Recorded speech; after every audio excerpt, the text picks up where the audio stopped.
The way we were.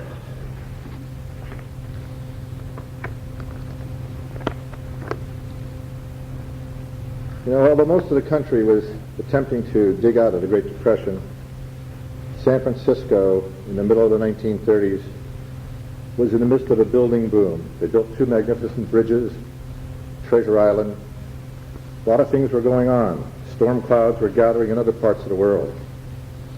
But on 14th Avenue, things were quite different. San Francisco was a city about to reach its zenith. And there was a population explosion going on 14th Avenue. Many of you were here tonight.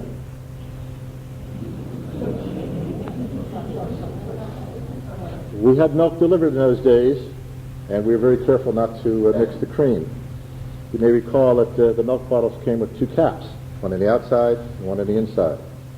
And those outside caps became very important in our lives because if we were very, very good, Mrs. Schneider or Mrs. McCloskey or Mrs. Barrett would fill those with raisins. It was a great treat. It was a great neighborhood. We had Betty and Carl and Eleanor and Al and I and Mrs. McCloskey and Mrs. Schneider walked their babies together in 1937 and on into the 40s. It just couldn't be any better. And we grew up there having a wonderful time. And then things changed. Between air raids and blackouts, those chronic runny-nosed kids, Johnny and Jimmy Martinez, left the neighborhood. Into that house came Tom Miller and the Miller boys.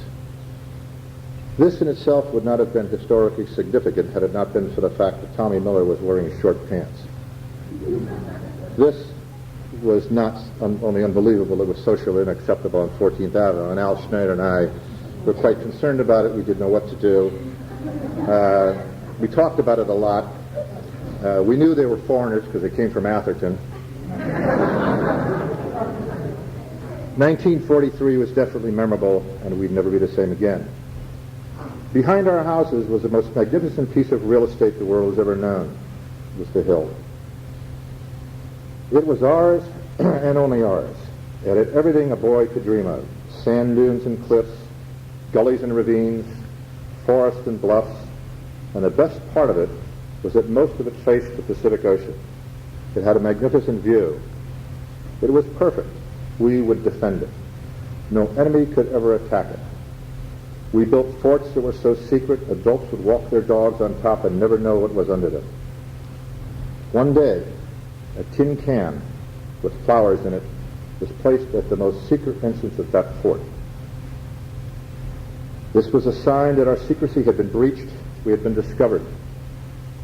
Under the Freedom of Information Act, I can now tell after all these years that those flowers were put there by my sister Pat and Eleanor Barrett. We were shocked into reality one Sunday morning when Bill Matthews fell off the cliff and landed on his head. We went for help, certain that he was dead.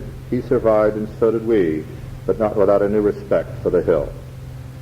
As we grew older, we had urgent needs to transport ourselves down 14th Avenue on something faster than roller skate coasters. Our guardian angel was one huge Irishman by the name of Frank McQuaid, who just happened to work for the Muni Railway and was happy to supply us with 6-inch ball bearings for our coaster wheels. Now we were cooking. We had the very fastest coasters in town, and we spent all day, every day, racing down the street. As we grew a little older, bicycles became our primary mode of transportation, but it was much more than that because it gave us a range of mobility beyond even our imaginations. Where the hill behind us was our own exploratorium, now the vast, undeveloped sunset lay before us. Miles of sand dunes stretched before us, and houses were being built blocks at a time, each one our own personal challenge to explore. Beyond the sand dunes was the beach, Fleischacker Pool, the zoo, Sutro Bass, and then we take a ride down a little further to where the artichoke farms were and ride down a dirt road which is now John Daly Boulevard in Daly City. It's a trendy thing today to take a walk along Fort Funston and explore those bunkers that were built before World War II. But we were there long before. That was our private playground. Many a summer day would find us on our bikes at Big Rex, Stowe Lake, and the other wonders of Golden Gate Park. Steinhardt Aquarium, the Young Museum, and the planetarium were ours for the day, and it didn't cost a penny. We were very excited about the California Academy of Sciences. It all belonged to us.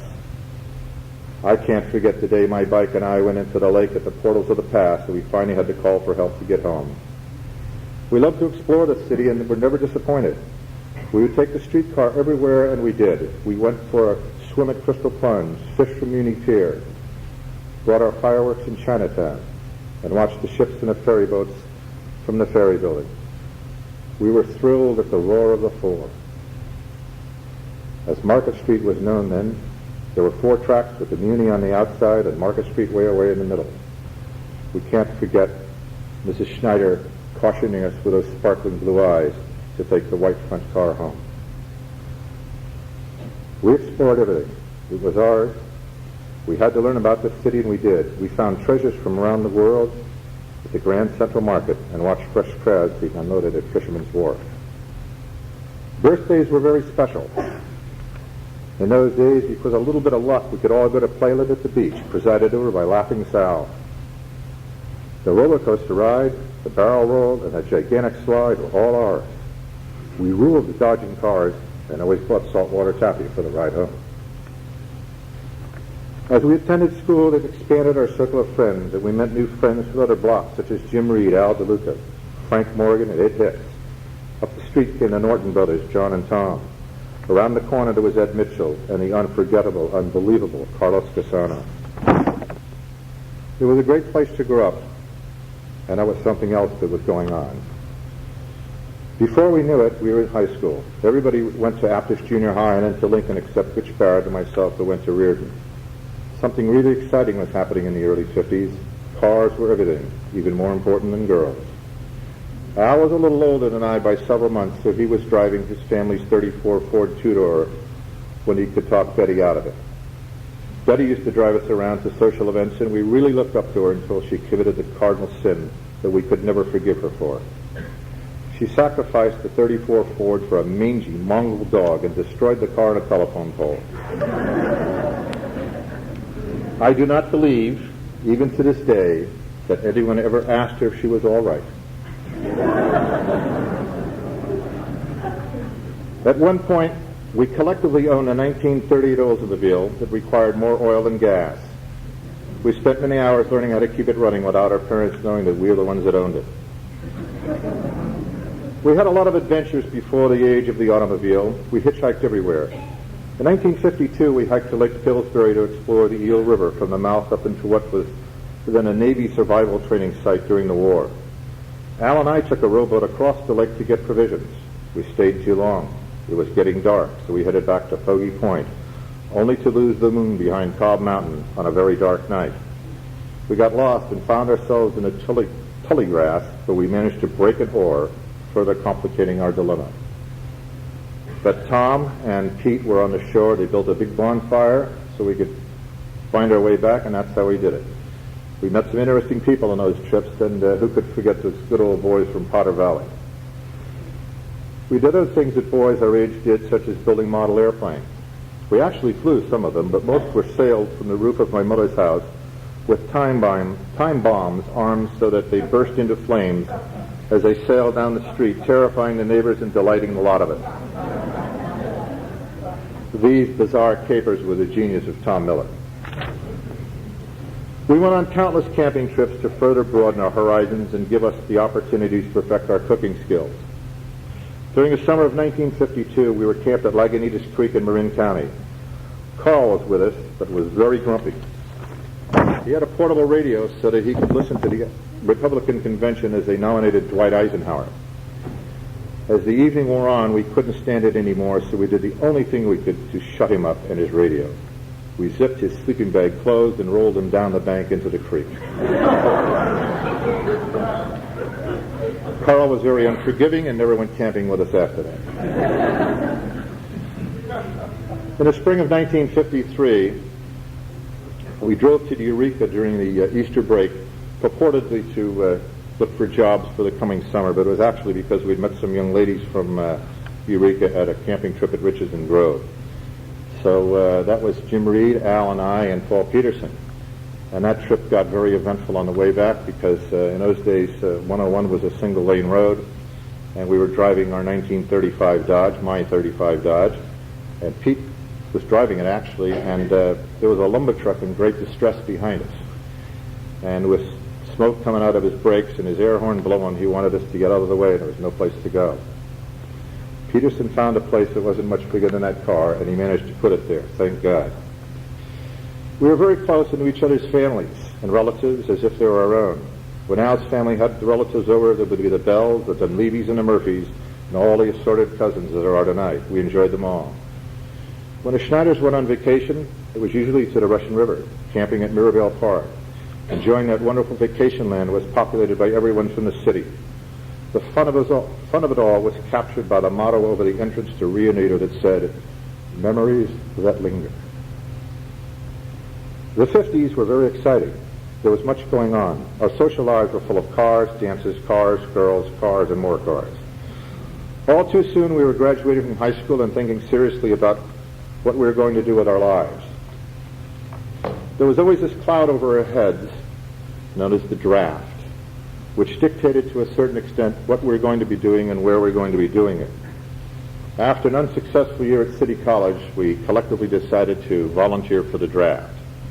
So I went down to Van Essen Market, Pete, Tom, Al, myself, I think Al DeLuca. There was about 5 of us. We all went down and threw our draft cards on the desk and volunteered for the draft, and we're supposed to be inducted immediately by the United States Army. Something went wrong that day. We probably will never know what happened, but I got captured by the United States Marines. When we got outside to compare notes about our processing, I announced this fact and informed these people that I had become a candidate for the Marines. Al was absolutely beside himself and felt that I betrayed the group. He found it very hard to believe and harder to accept, but it was a fact. We're going our separate ways. And 14,000 was no big to say, nor would we. When we resumed our lives, after the service years, we were busy with careers, getting married, and raising families. We always maintained a very close friendship.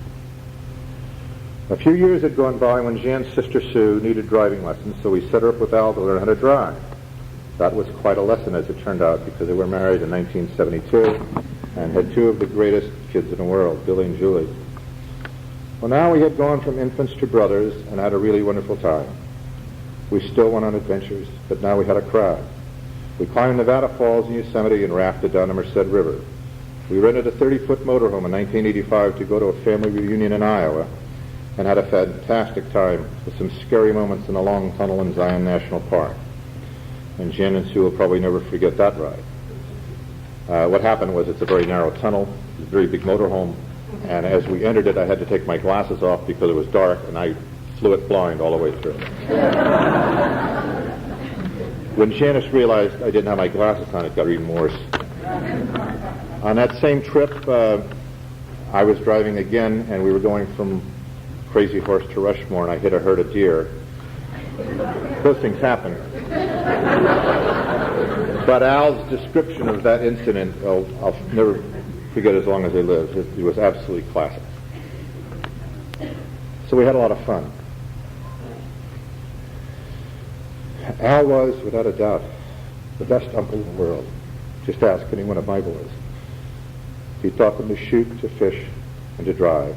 And if that wasn't enough, he gave some of them their first cars. He was a true friend. He was the oldest friend. He was the best friend. It's the way we were.